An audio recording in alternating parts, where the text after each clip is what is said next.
The disappearance of a young boy would leave a family in chaos. Then, after years of being missing, he would suddenly be found alive. But sometimes things aren't always what they appear to be, and one man's quest for answers will reveal a shocking truth.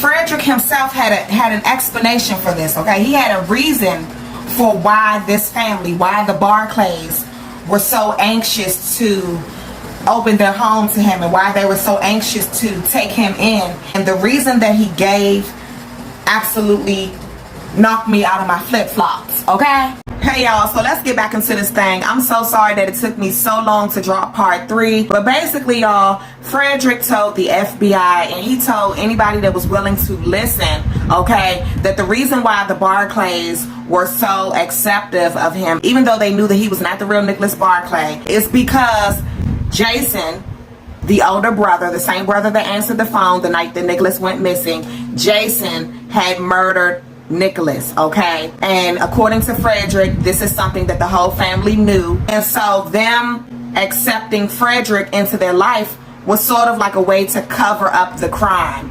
Now, after Frederick made all of these allegations to the FBI, of course the FBI went and they dragged in Jason. And Jason basically admitted some of what Frederick said. Jason said, hey, you know, I knew as soon as I saw him that he was not my brother. But Jason went on to say, but I didn't want to say anything to my mom because I didn't want to burst her bubble. She was so, you know, overfilled with joy. And that was the explanation that he gave for, you know, for his behavior. Jason, okay, Jason also admitted that other people within his family also knew that this new Nicholas wasn't really Nicholas. Now, interestingly enough, a few months after this man Frederick was arrested for impersonating Nicholas Barclay, Jason actually died.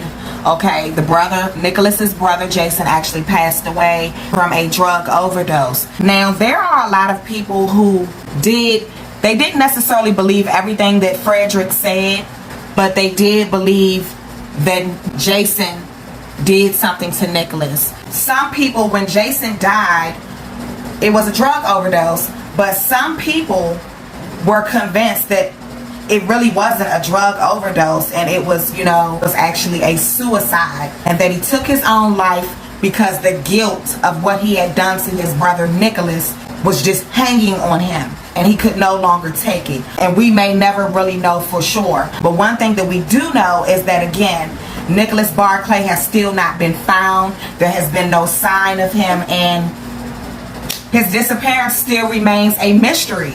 Now, right now, today, Frederick is actually either in his late 40s or his early 50s, and he is somewhat of a big celebrity over in France. He's done multiple TV appearances. There's been multiple documentaries about him. He's even appeared on prime time. And so, you know, right now today he's living his life as a free man. He's living his life like it's golden.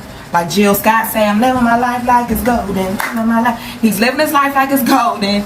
He is, you know, a free man, and he's made a nice little sum of money off, you know, all of his TV appearances and blah blah blah blah blah. I gotta get ready to go, y'all. It has been real, and this case has been really mind-boggling. Like, my brain is still doing somersaults and cartwheels. But everybody that subscribes to me, thank you. I appreciate it. Everybody walking with me on TikTok, I see you and I appreciate you. And until next time, because I'll be back soon, believe me, I promise, I'm coming back with another banger. Another true crime banger. Make sure you subscribe to the channel. Until next time, I'll see y'all later.